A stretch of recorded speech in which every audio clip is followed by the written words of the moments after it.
हेमन त्रिपाठी जी, प्रणाम।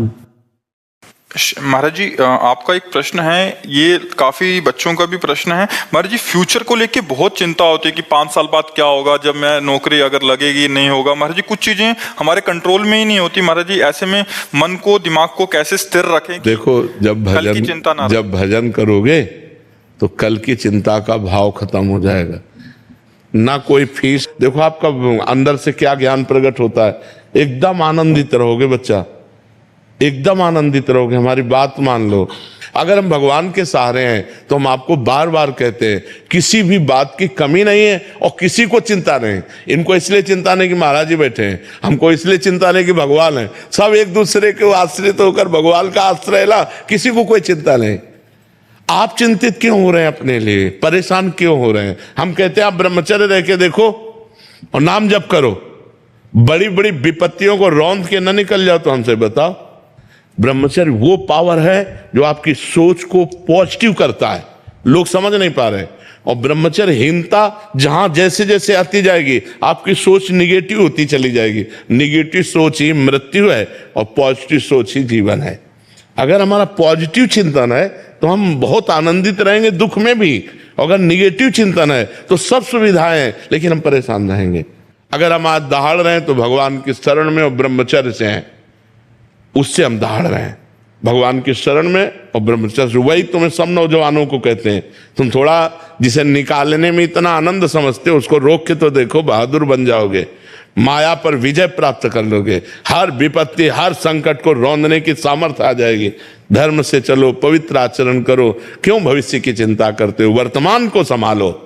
वर्तमान सही है तो तुम्हारा भूत भी पवित्र हो जाएगा और भविष्य भी मंगलमय हो जाएगा। वर्तमान गलत हो गया, भूत भविष्य की चिंता में मिनट को खो दिया। अगर इस मिनट में राधा बोलते, कृष्ण बोलते, हरि बोलते और पवित्र चिंतन करते तो तुम्हारा भविष्य भी ठीक हो जाता और तुम्हारा पूर्व जो बीता हुआ है वो भी अच्छा हो जाता। इसलिए नाम जप करो और ब्रह्मचर्य की तरफ कोई देख ही नहीं रहा, कोई नहीं देख रहा। बस जीवन का सुख समझ रहा ब्रह्मचर्य को नष्ट करना।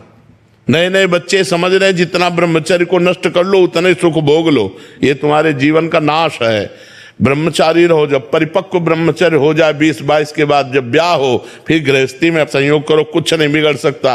ब्रह्मचर्य नष्ट कर 12-12 वर्ष के बच्चे जैसे ब्रह्मचर्य नष्ट कर रहे हैं, अब ये 22-24 तक पहुंचते पहुंचते ये सब फ्यूज हो जाएंगे। इनके अंदर सामर्थ्य ही नहीं रहेगी कि वो गृहस्थी के लायक रहें। हमारी बात को लिख ले, कागज में लिख ले, चाहे दिमाग में लिख ले।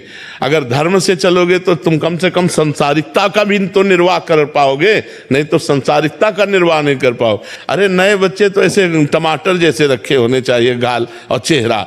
ब्रह्मचर्य का मतलब क्या होता? अब ब्रह्मचर्य नहीं तो बूझे बूझे से रखे हैं, अब वही नूडल खाएं, वो हाँ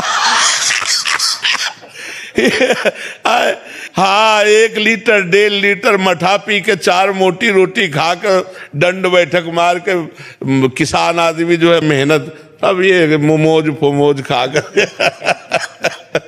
अब भोजन सही नहीं है, आचरण सही नहीं है तो विचार कहां से पवित्र और सही आ जाएंगे? ये कभी आनंदित होते हो?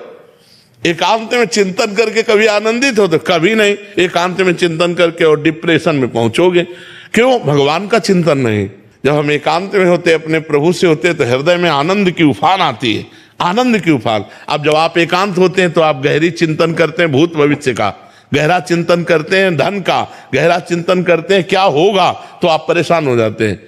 अगर वर्तमान में भगवान का चिंतन, तो जैसे पूरी सृष्टि भगवान चला रहे हैं ऐसे आपको चलाएंगे। आप देखो तो भगवान के भरोसे तो होके देखो, कितना आनंद है, कितना मंगल है। खूब नाम जप करो, चरित्र पवित्र रखो, फिर आनंद हो जाएगा।